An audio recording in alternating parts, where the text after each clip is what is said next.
Ladies and gentlemen, veuillez accueillir le 73e Ballon d'Or, Raphaël Chaud.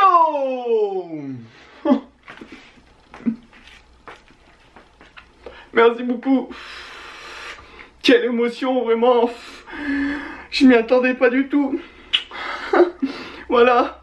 Je voudrais remercier mon chien Snoopy, car c'est grâce à lui que j'ai pu dribbler tous ces défenseurs, toutes ces années, voilà, tout simplement, mon tout premier ballon, car c'est grâce à lui que je suis tombé amoureux du foot, voilà. Et puis grâce à ce stylo, car grâce à ce stylo, je vais me gaver dans tous mes prochains contrats. Merci beaucoup, je vous aime.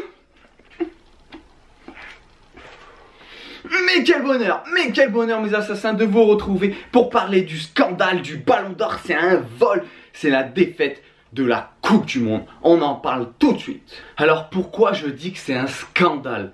Tout simplement, pas pour Modric, parce que Modric il mérite, on en reparlera. Mais il y a certaines anomalies dans le classement quand même.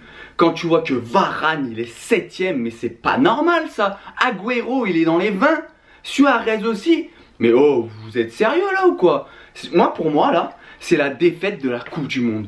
Pour moi, c'est la compétition la plus importante. Simplement plus importante que la Ligue des Champions ou que la Première Ligue. Alors que dans le classement, eh ben ça se voit pas en fait. Et puis franchement, il y en a marre. Il y en a marre tout le temps des attaquants. C'est pas parce que tu mets 40 buts dans une saison que tu dois être forcément Ballon d'Or. Il y a le soulier d'or pour ça, le meilleur buteur européen, voilà. Pourquoi il n'y a pas plus de défenseurs ou de milieux ou de gardiens? Je sais pas moi, Neuer, Varane, Iniesta. Il y en a eu plein comme ça. On va revenir tout de suite sur le classement de ce Ballon d'Or. Donc ok, Modric, premier du classement, c'est normal. Il gagne la Ligue des Champions, il est important avec le Real, il n'y a rien à dire. Avec la Croatie, il emmène la Croatie en finale de la Coupe du Monde. Il fait vraiment une très bonne Coupe du Monde et le meilleur joueur de la Coupe du Monde. Donc ça, il n'y a rien à dire. Alors moi, je vais te donner mon top 20 du Ballon d'Or. Pour moi, le deuxième, mais c'est Varane le deuxième. En Ligue des Champions, il est exceptionnel Varane en Ligue des Champions. Il est meilleur que Ramos en Ligue des Champions. D'accord? Et avec l'équipe de France, mais avec l'équipe de France, il fait une Coupe du Monde de ouf. De ouf, il gagne 2 trophées, les 2 trophées les plus importants, et il est 7ème. Non, je suis désolé, il doit être 2ème. Surtout quand tu sais que, tu te rappelles que Cannavaro, il a gagné le Ballon d'Or en 2006. Alors que il a fait une saison, il était au Real de Madrid à l'époque, il a fait une saison catastrophique avec le Real. Il fait une Coupe du Monde de fou, c'est vrai. Mais bon, hein, contre la France et contre l'Allemagne en demi-finale. Dois-je te rappeler qu'en 8ème et en quart, l'Italie, il joue contre l'Australie et l'Ukraine. Donc je crois pas qu'il y ait des gros défenseurs, des gros attaquants dans ces équipes. Hein, alors que Varane, excuse-moi, il a fait face à Messi, Suarez, Cavani, Lukaku, Hazard. Ça, c'est des grands attaquants. Voilà, donc il a fait face à tous ces attaquants. Il a gagné ses duels, il a été décisif avec l'équipe de France. Donc pour moi, il doit être 2ème. Le troisième c'est Griezmann. Ok d'accord, il gagne la Ligue Europa, c'est peut-être pas une grosse compétition pour vous, mais c'est quand même la 2ème compétition en Europe. Et il gagne la Coupe du Monde, le trophée le plus important. Et il gagne la Super Coupe d'Europe, où il est décisif, etc., etc. Bon voilà, il marque 29 buts dans sa saison. Griezmann 3ème, c'est normal. Après l'anomalie un peu pour moi, hein, c'est Cristiano Ronaldo 2ème. Pour moi il est 4ème, Cristiano Ronaldo.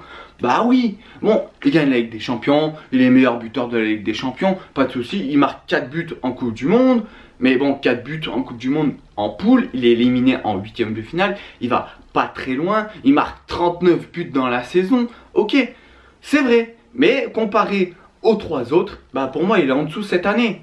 Mais Cristiano Ronaldo reste un phénomène, comme Lionel Messi reste un phénomène, d'accord, mais on peut pas leur donner tout le temps, ça dépend ce qu'ils gagnent dans leur saison. Bien sûr que c'est les meilleurs joueurs du monde, mais On juge sur une saison. Mbappé, pour moi, il est 5e.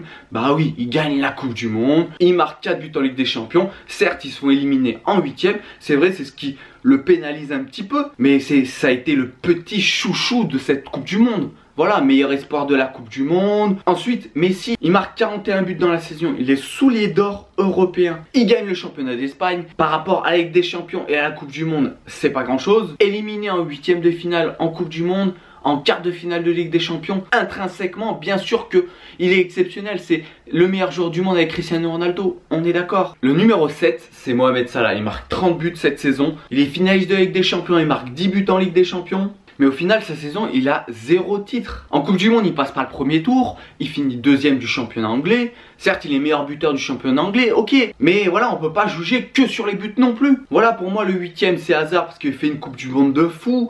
Le 9e, c'est Harry Kane parce que il marque 6 buts en Coupe du Monde. Certes, il met des pénaltys, ok. Mais même, c'est un gros buteur. Et franchement, en 9e, c'est pas scandaleux qu'il soit 9e. Ensuite, 10e, je mets Kanté parce que Coupe du Monde impressionnant. Voilà, Ramos, parce qu'en Ligue des Champions, il est toujours là. 12e, Pogba. 13e, Courtois. 14e, Mané parce que 10 buts en Ligue des Champions. Et il est très performant en Ligue des Champions. Ainsi que Firmino, 16e parce que pareil, 10 buts en Ligue des Champions. Très important pour Liverpool en championnat d'Angleterre performant. Benzema, Rakitic, Cavani, De Bruyne. Alors tu as pu constater que j'ai éjecté Neymar, Suarez, Agüero et Bale, remplacé par Sané, Firmino et Cavani. Tout simplement Neymar, il a été blessé 3 mois dans la saison. Certes, il a gagné des titres en France, oui. Mais il ne fait pas une bonne Coupe du Monde. Franchement, il a fait que se rouler par terre en Coupe du Monde. Tu peux pas le mettre 12e. Suarez, parce qu'il fait pas une grosse Coupe du Monde, Suarez. En Ligue des Champions, il marque un but. Il est pas performant à la Coupe du Monde. On l'a pas vu. Certes, il a peut-être marqué 30 buts dans la saison. Suarez, il a pas répondu présent lors des grosses compétitions. Agüero, c'est pareil. Agüero, en Ligue des Champions, il a rien fait, ou pratiquement rien fait. En Coupe du Monde, c'est pareil. Voilà, même tarif que pour Suarez. Et Gareth Bale, l'intermittent du spectacle, c'est bon quoi. Il a marqué en finale un super retourné, même un doublé, tout ça, ok. Mais sur le reste de la saison, c'est pas bon quoi. Donc voilà, quand je parle de scandale, c'est ces 4 joueurs que je viens de te donner. Et surtout, le plus grand scandale, c'est Raphaël Varane. Raphaël Varane, 7e. Mais s'il vous plaît, le ballon d'or, franchement, ça m'énerve. Pour moi, ce classement, il est cohérent. Alors que leur classement, il est pas cohérent. Et revenons un peu sur la cérémonie, sur l'équipe 21, mais c'était pas l'équipe 21, c'était Malaise TV 21. Non mais sérieux, c'était quoi cette cérémonie?